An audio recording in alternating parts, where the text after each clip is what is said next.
9 years ago, he chose his career over her. Tonight, she must choose between forgiveness or her own heart. Candlelight flickered across Seraphina's tense face. When he clasped her hand, his voice trembled. "I want us to be a real family." But then, a phone rang, shattering the fragile moment. He answered. His face went pale. "My mother just had a stroke. She might not survive the night, and she's never known about her grandson." His voice broke, his shoulders shaking in despair. Seraphina froze. She turned toward the small bedroom, where her son slept soundly. That little face was her entire world, and the secret she had carried alone for 9 long years. She knew that if she agreed to go back with him to Boston, she would not only face his parents, the ones who once looked down on her, but also the wounds in her own heart that had never healed. Could she set aside her pride, so her son might finally have the family he deserves? Or would protecting her heart mean losing him forever? If you've ever wondered whether love can survive betrayal, whether forgiveness is worth the risk, stay with this story, because the next choice she makes will change everything. The silence between them thickened. Seraphina set her glass down, her fingers trembling against the stem. She drew in a careful breath as if steadying herself before stepping into a storm. "Thaddeus," she said softly, her voice carrying both strength and weariness. "We can't just pretend the last 9 years never happened. Too much has changed. Too much has been lost." His eyes stayed on her, unflinching, almost pleading. But she couldn't let herself be swept up in his intensity. Not again. She remembered the nights alone, the unanswered questions, the weight of raising Evan without his father. Wounds don't close just because the person who caused them asks for a new beginning. "I've spent years building a life for Evan," she continued, her words low but steady. "A safe life, a life without broken promises. And you've built an empire. We're not the same people we were." Her chest tightened. A part of her wanted to believe him, to fall into the possibility of what they might still be. But the rest of her knew love without trust was a house built on sand. She turned her gaze away, her refusal clear. Before Seraphina could push the conversation further away, a sharp vibration cut through the tense air. Thaddeus glanced down. The name flashing on the screen made his face blanch. He answered quickly. "Father?" The voice on the other end was tight, urgent. Seraphina could only hear fragments, but the words that reached her froze her blood. Stroke. Hospital. Boston. Thaddeus's hand clenched around the phone. His jaw locked, but his eyes betrayed the terror rising inside him. He asked questions in rapid bursts, then fell silent as if the weight of the news pressed him down. When he hung up, he stayed still for a long moment, shoulders rigid. Then he finally looked at her, his voice raw. "My mother collapsed. They're not sure if she'll survive the night." The wine glasses, the candlelight, the tension between them, all of it vanished under the gravity of those words. Seraphina stared at him. The billionaire who seemed untouchable a moment ago now looked fragile, a man on the edge of breaking. Thaddeus pressed his palms against the table, leaning forward as if bracing himself against an invisible wave. For once there was no pride in his tone, no businesslike certainty, only fear. "I can't lose her, Seraphina," he whispered. "Not like this." His eyes glistened, shadows of a boy still desperate for his mother's love. He swallowed hard, then added words that cut deeper. "They don't even know about Evan. My parents, they have no idea." The confession struck Seraphina like a blow. All these years she had carried resentment, imagining he had chosen silence. And yet here he was, admitting that even his own parents had been kept in the dark. For a heartbeat, she almost reached across the table, to comfort him, to bridge the chasm that had defined their lives. But she stopped herself, fingers curling against her palm. Still, the sight of him trembling, stripped of power and wealth, was something she had never expected. And, for the first time, she realized, behind the billionaire exterior stood a son, afraid of losing the only parent who had ever softened the harshness of Ambrose Lockhart. The silence stretched. Seraphina looked toward the hallway, where Evan's laughter from earlier still seemed to echo. Her heart twisted. He deserved to know his grandmother. He deserved to see for himself the roots of who he was. She turned back to Thaddeus. His face was pale, his hand still gripping the phone as if letting go would make the truth collapse him. Seraphina inhaled slowly. Every instinct told her to protect herself, to keep her distance from the Lockharts, from the pain their name carried. But when she thought of Evan, her resistance weakened. "We'll go," she said finally. Her voice was firm, though her chest ached. "We'll go to Boston." Thaddeus blinked as if he hadn't dared to hope for that answer. Relief swept over his face, raw and unguarded. She rose, pulling her sweater tighter around her shoulders. It wasn't trust that made her agree. It was love for her son. Compassion had won over caution, and somewhere deep inside, a whisper she dared not name. The fear that this journey could change everything, again. Within the hour, the Lockhart jet was on standby. Thaddeus packed only a carry-on, his movements sharp, urgent, restless. He kissed Evan's forehead while the boy slept, then met Seraphina at the door. "I have to leave now. They don't know how bad it is," he said, voice breaking. She nodded, handing him the coat she had once folded away years ago. The night air was cold as he stepped into the waiting car. For a moment his eyes lingered on the small apartment windows, on the life he longed to claim but still stood outside of. Then the car pulled away, taillights vanishing into the dark. Seraphina closed the door quietly. Behind her, Evan stirred in his sleep, unaware of the storm unfolding. She pressed a hand to her chest, whispering a prayer she hadn't said in years, for strength, for mercy, for time. She knew tomorrow would be different. Boston wasn't just a city. It was the center of the Lockhart Empire, a place where old wounds would demand to be faced. And for the first time since that wedding night, Seraphina feared she might be walking straight into a battle she couldn't win. Dawn crept in, pale light brushing across Evan's face as Seraphina gently shook him awake. He blinked, groggy, then frowned when he saw both his parents by his bed. "Sweetheart," she began softly, sitting on the edge, "there's something you need to know." Thaddeus knelt on the other side, his large hands resting awkwardly on his knees. "Your grandmother, my mother, she's very sick. She had something called a stroke." Evan's eyes widened, confusion mixing with fear. Is she going to die?" Seraphina smoothed his hair. "The doctors don't know yet, but she wants to see you, and there's more." She paused, searching for the right words. Thaddeus cleared his throat. "My parents don't know about you. They've never met you, Evan. You're their only grandson, and they don't even know you exist." Evan's breath caught, his small hands tightening on the blanket. The weight of that truth pressed on him, heavier than his 8 years should bear. He looked from one parent to the other, his voice trembling. "So, they don't know I'm real?" Neither parent could answer quickly enough. Their silence was louder than words. Evan sat up, legs tucked under him, his face pale in the morning light. For a moment he looked much older than his years, as though the truth had stolen a piece of his childhood. He whispered, "If she's sick, if she could die, then I want to see her." His eyes flicked between them, firm despite the tremor in his voice. "I don't want her to leave this world without knowing me." Seraphina's throat tightened. She wanted to protect him from the Lockharts, from their cold expectations and sharp judgments. But his words pierced through her fear. This wasn't just about her anymore. Thaddeus swallowed hard, his gaze burning with a mixture of pride and pain. "You're braver than I ever was," he murmured. Evan squared his shoulders, as if daring the world to deny him. "We go to Boston," he said. "Not for them, for her." The room fell silent. The decision sealed not by the adults but by the child who carried both their blood. And in that silence, Seraphina knew the journey ahead would test not only their love, but their very survival as a family. The hum of the plane filled the silence between them. Evan pressed his face against the window, whispering about the clouds, while Seraphina sat stiff in her seat, her hands twisted together in her lap, nails pressing into skin. Boston. The name alone carried weight.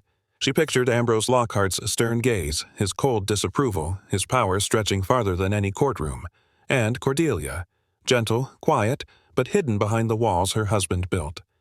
She glanced at Thaddeus across the aisle. He leaned back, eyes closed, but his jaw was tight, his hand restless on the armrest. He looked like a man at war with himself.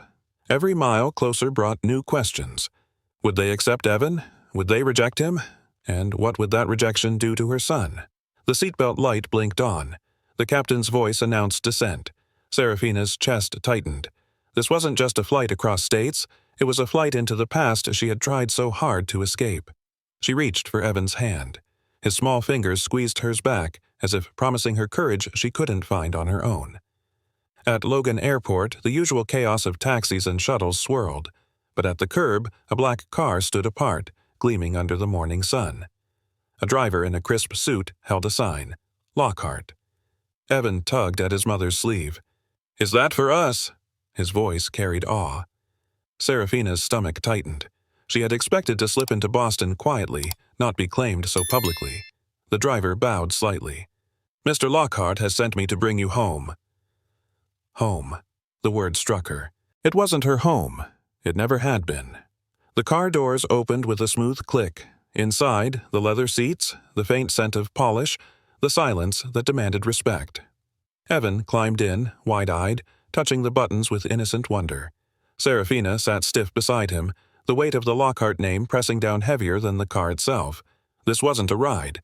It was a statement. The family wasn't simply waiting. They were pulling her, pulling Evan, back into their world, a world built on power and intimidation. And she knew once the car started moving, there would be no turning back. The car rolled through tall iron gates, past manicured lawns until the mansion loomed, stone and glass, proud and cold. Waiting at the steps was Thaddeus, his suit wrinkled from hours at the hospital. Evan burst from the car before Seraphina could stop him. "Dad!" he shouted, throwing his arms around Thaddeus's waist. Thaddeus bent quickly, scooping his son up. For the first time since she'd known him, Seraphina saw his face soften with unguarded relief. "You're here," he whispered into Evan's hair, his voice cracked on the words. Seraphina stepped out slowly, watching. He looked older, shadows under his eyes, tension pulling at his shoulders. This wasn't the billionaire she remembered, untouchable, polished, proud. This was a man fraying at the edges. For a brief second, she almost pitied him. Then she reminded herself, pity was dangerous. Still, the image of Evan clinging to his father and his father clinging back as if afraid to let go, that image would not leave her. The heavy front doors opened. Ambrose Lockhart stepped out, tall and commanding, his presence sharper than the November air. His gaze landed on Evan. No hesitation, no warmth, only calculation. "The resemblance is undeniable," he said. "There will be a paternity test, of course. Legal steps must be followed." Seraphina's spine stiffened. Evan shrank closer to her side, though his hand still clutched Thaddeus's sleeve. Ambrose's voice was steady, clipped, the tone of a man used to being obeyed. "The Lockhart name carries weight. It cannot be claimed lightly." Thaddeus's jaw tightened. "Father." But Ambrose raised a hand, silencing him. "This boy carries our blood. That much I see. But blood alone is not enough." Seraphina felt fury rise, her arms instinctively wrapping around Evan. To Ambrose, he wasn't a child. He was an heir, a piece of property to be claimed and tested. And in that moment, she understood. Stepping into this house was stepping into a battlefield. Before Ambrose could press further, a softer voice carried through the hall. "Evan?" Cordelia Lockhart stood framed in the doorway, pale but graceful, her silk shawl draped loosely around thin shoulders. Her eyes, though tired, glimmered with warmth that cut through the frost of the mansion. She extended her hands, trembling but certain. "Come here, child," she urged. Evan hesitated, looking to his mother. Seraphina gave a small nod.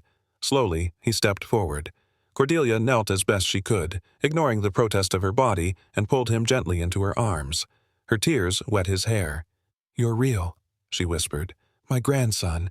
After all this time." Evan stiffened at first, unused to strangers' affection, but then relaxed, sensing her sincerity. His small arms wrapped around her waist. Seraphina blinked back her own tears. For the first time since arriving, she felt something human in this house, a crack in the stone wall Ambrose built. Cordelia kissed Evan's forehead. "You're safe here," she promised. And for a fleeting second, Seraphina almost believed it. They sat together in the drawing room, Cordelia resting with Evan at her side. She asked him simple questions, expecting polite replies. Instead, Evan surprised her. When she mentioned her stroke, his eyes lit with curiosity rather than fear. "That means a blood clot blocked the flow, right? Doctors use medicine to break it down, but sometimes they need surgery." Cordelia blinked, then chuckled softly. "You know quite a lot for someone so young." Evan nodded earnestly. "I read about the circulatory system. Mom says knowledge makes fear smaller." His innocence, paired with startling clarity, drew a laugh from the woman who had been bedridden for days. Even Ambrose's stern face flickered at the sound. Cordelia touched Evan's cheek. "You have a healer's heart. Perhaps you'll be a doctor one day." Seraphina smiled faintly, though she caught Thaddeus watching, his expression unreadable. In that moment, Evan was not an heir or a pawn. He was simply a boy. Bright, curious, and capable of bringing life back into a weary soul. For Cordelia, it was enough to feel joy again, if only for an afternoon. The brief warmth soon fractured. Ambrose rose from his chair, his shadow stretching across the room. "This is all well and good," he said, his voice carrying finality. "But let us not ignore reality. The Lockhart legacy does not wait. This boy, my grandson, will need to be prepared." Evan's smile faltered. He looked from Cordelia to his mother, uncertain. Ambrose continued, unrelenting. "Boarding schools, tutors, a path carved in excellence. He will bear the name with honor. No more hiding, no more shame." Seraphina stood, her body tense. "He's 8 years old," she snapped. "He deserves to be a child before you turn him into a symbol." Ambrose's gaze hardened. "He carries our blood, Mrs. Hayes. That makes him more than a child. It makes him the future." The words echoed through the grand room, cold and heavy. Evan shifted closer to his mother, small hand gripping hers. In his silence, Seraphina heard his fear and her own. For all the wealth and power around them, one truth cut clear. To Ambrose Lockhart, Evan wasn't family. He was inheritance. Seraphina's chest burned. She rose fully to her feet, her hand tightening around Evan's shoulder. "He is not your heir," she said, each word clipped with fire. "He is my son, and when the time comes he will choose his own future. Not you, not your legacy."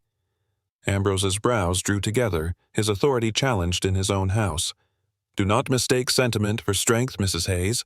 The boy bears our name, whether you like it or not. He belongs to this family."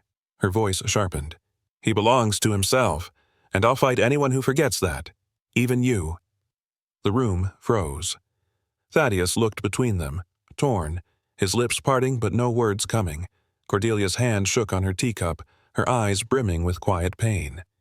Evan pressed closer to his mother, the small weight of his trust grounding her. She could not give him riches. She could not erase the years of absence. But she could give him this, the promise that he would never face the world as someone's possession. Ambrose turned away at last, his silence louder than anger. But the war between them was far from over. The tension lingered even after Ambrose left the room, his heavy footsteps fading down the hall. For a moment, no one spoke. Then Cordelia set her teacup aside and looked directly at Seraphina. "Stay," she said softly. "Just you and the boy." Thaddeus frowned. "Mother." She lifted a hand, delicate but firm.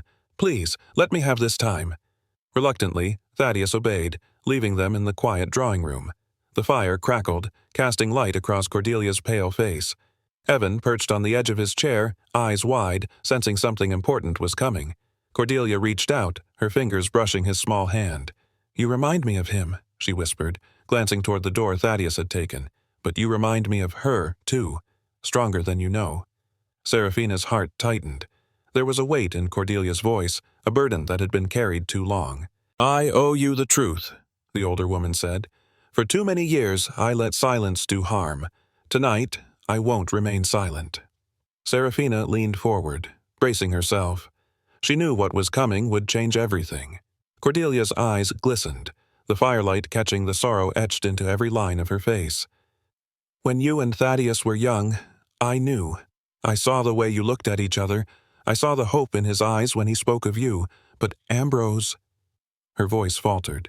"He forbade it, said love was weakness, and weakness had no place in this family." Seraphina's breath hitched. Cordelia pressed on. "I wanted to speak, to tell you I believed in your love, but I stayed silent. I let my husband's word stand, and when you vanished, carrying our grandchild, I thought of you every day. I prayed you were safe. I prayed the boy was safe." Evan leaned against her knee, sensing the depth of her regret. Cordelia bent, placing a trembling kiss on his hair. "I'm sorry, Seraphina. Sorry for every moment I let fear chain me. Sorry that my silence helped tear you apart." Seraphina blinked hard against tears. For years she had painted the Lockharts as villains in her mind. Yet here sat a woman breaking under her own guilt, confessing truths that no wealth could erase. The fire popped, filling the silence left by Cordelia's confession. Seraphina swallowed hard, her hands twisting in her lap. For years, anger had been her shield, but now honesty pressed against her chest, demanding release. "I tried," she whispered. "When I found out I was pregnant, I wrote to him. I called. I begged the universe for a way to tell Thaddeus, but every number I had, gone. Every letter, returned. It was like the world erased every path between us. Cordelia's lips trembled, eyes closing with sorrow. I thought he knew, Seraphina continued, voice breaking. I thought he didn't care, that he chose his empire over us. Her eyes burned with tears. So I raised Evan alone. And every birthday, every scraped knee, every science project, I imagined what it would be like if he had a father. Evan shifted in his chair, watching the weight between them. Cordelia reached for her hand. You carried the silence too, she said softly, but now it's time to lay it down. For the first time, Seraphina felt the walls of her resentment begin to crack. Cordelia's fingers held Seraphina's tightly, her voice low but steady. Life is cruel, child. It steals years we cannot get back, but every so often it gives us something rare, a second chance. Seraphina blinked, unsure if she dared believe it. Cordelia smiled faintly, though her face was etched with pain. Second chances don't arrive wrapped in perfection. They arrive broken, inconvenient, frightening, but they are still gifts.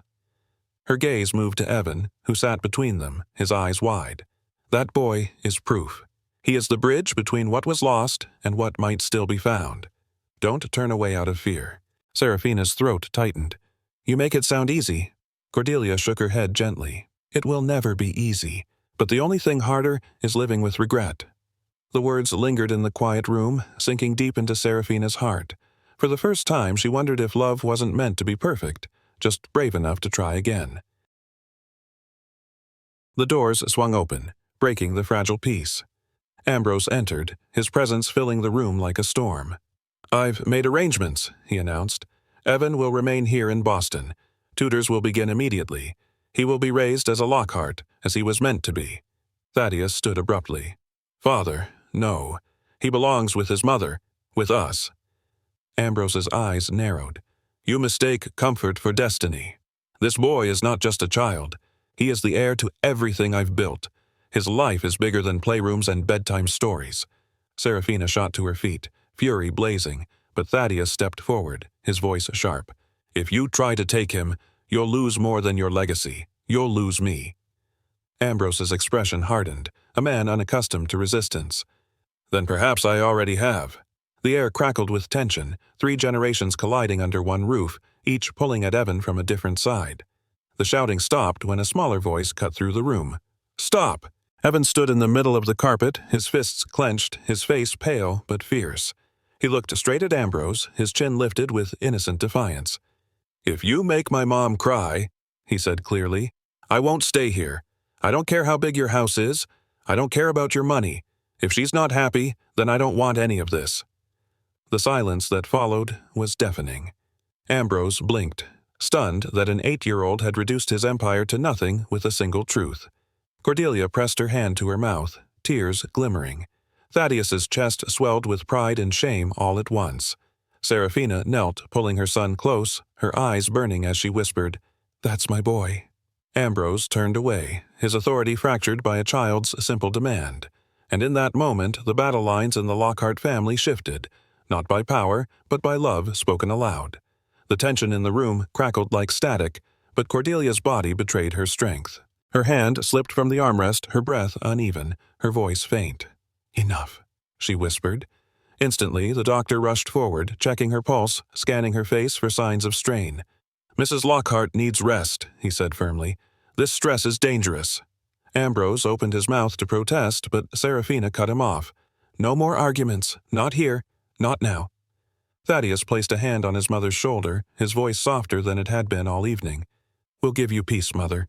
Tomorrow, when you're stronger. Cordelia's eyes fluttered open, weak but determined. She squeezed Evan's small hand. Tomorrow, she echoed. There will be time tomorrow. Evan nodded solemnly, his young face clouded with worry. As the family filed out of the hospital suite, the silence was heavy, yet fragile. For the first time since Boston, even Ambrose said nothing. Because beneath the power struggles, the arguments, and the hurtful history, there was something stronger. A family tethered to the fragile breath of a woman they all loved. The next evening, the Lockhart dining table gleamed under crystal chandeliers. The air smelled of roasted meats and polished silver, But it wasn't food Ambrose served. It was a test. He leaned back, steepling his fingers. "Evan, do you know Newton's third law?" Evan adjusted his glasses. "For every action, there's an equal and opposite reaction." Ambrose's brow rose. "And Darwin's theory?" Evan's eyes lit up. "Natural selection. Survival of traits that best fit the environment, like bacteria resisting antibiotics." Cordelia chuckled weakly. Thaddeus's lips twitched with pride, but Ambrose wasn't finished. "Tell me, boy, what year did the Lockhart Foundation first fund research in quantum computing?" Without missing a beat, Evan replied, 2006. "You backed a Harvard project that inspired Lockhart innovations later. I read the papers."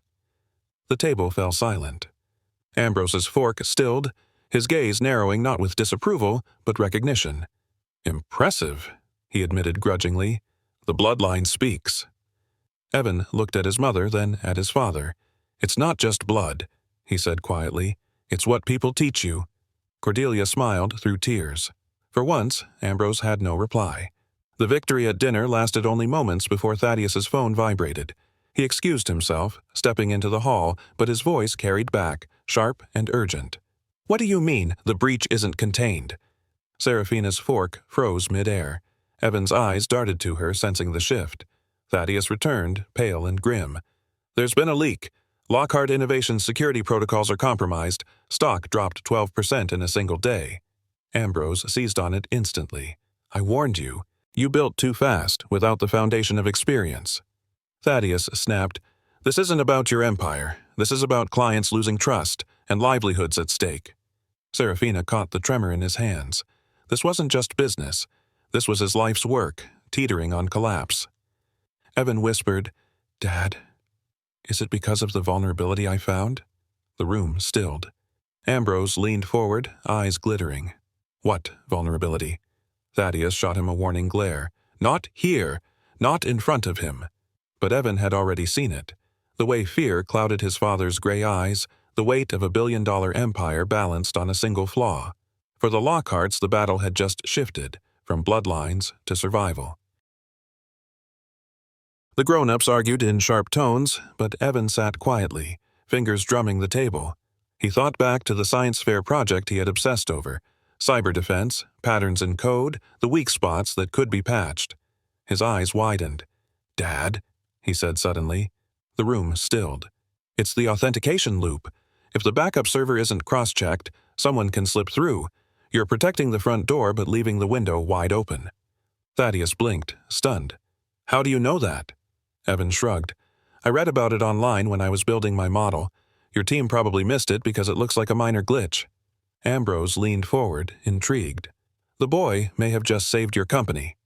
Thaddeus raked a hand through his hair, equal parts shaken and proud. "He's 8, he muttered. But the truth was undeniable. His son had spotted what professionals overlooked. Seraphina's heart swelled with equal parts fear and awe. Evan wasn't just bright. He was a catalyst. Ambrose's eyes gleamed with cold calculation. He stood slowly, his hand pressing to the polished table. "This proves what I've said all along," he declared. "Evan belongs with us. With proper guidance, he could lead Lockhart Innovations into a future none of us can imagine." Seraphina stiffened. "He's a child, not your trophy." Ambrose's tone sharpened. "He is a Lockhart, and tonight he has already demonstrated his legacy." Evan shrank back, uneasy at the weight of expectation pressing onto his small shoulders. Thaddeus stepped in, voice low but firm. "He doesn't need your empire to prove his worth. He needs a father." Ambrose ignored him, addressing Evan directly. "You want to make a difference? You want to use that mind of yours? You can start now. Forget childish things. Join us." Evan's face tightened, torn between pride and dread. Seraphina pulled him closer, whispering fiercely, "Don't let him steal your childhood." The room split in two, the cold grasp of ambition on one side, the fragile strength of love on the other. The tension broke only when the doctor returned with results in hand. His face was grave. "We've completed Evan's genetic screening. I'm afraid he shows early markers of the same heart condition as Mrs. Lockhart." Seraphina's stomach dropped. Thaddeus's knees nearly buckled. Evan looked between them, confused but frightened by their silence. "What does that mean?" Seraphina pressed. "It means," the doctor said gently, "that he will need ongoing care, lifestyle changes, monitoring, perhaps surgery in time. It is not immediate, but it is real, and it could shorten his life if ignored. Cordelia gasped, her hand clutching at her chest. Not him, too, she whispered. Ambrose, for once, said nothing. The empire he fought for suddenly shrank against the possibility of losing his grandson. Seraphina gathered Evan into her arms, rocking him as if he were much smaller than 8. Tears burned her eyes. "We'll fight this," she promised. And in that promise lay the truth. This wasn't about dynasties or legacies anymore. It was about survival.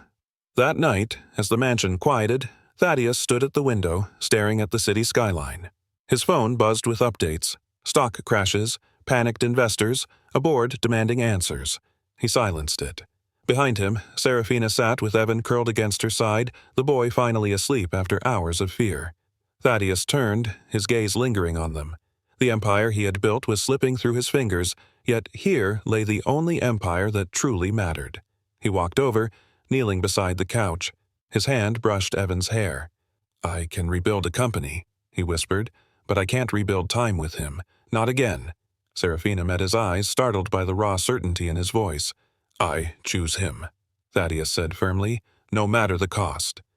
The words weren't loud, but they carried more weight than any corporate decree. In that moment, Thaddeus Lockhart stopped being only a billionaire. He became a father willing to risk everything for his son. The days that followed were uncertain, but one truth emerged. They would face it together. The Lockharts were no longer bound by money or reputation. They were bound by the fragile, unyielding thread of family. Ambrose remained distant, but Cordelia clung to hope. Seraphina held tighter to Evan, promising to protect his childhood even as doctors planned for the future. And Thaddeus, he stayed, not in boardrooms, but by his son's side. 9 years of silence had ended in a storm. Yet, out of the storm came something new. Love reclaimed, trust slowly rebuilt, and a child who reminded them all what mattered most. Because in the end, wealth can vanish and legacies can crumble. But the right to live, the right to love, the right to belong, those are treasures no empire can buy. If you believe in second chances, in forgiveness, in the courage to fight for family, stay with this journey. And don't forget to subscribe, because this story isn't over. The next chapter may change everything.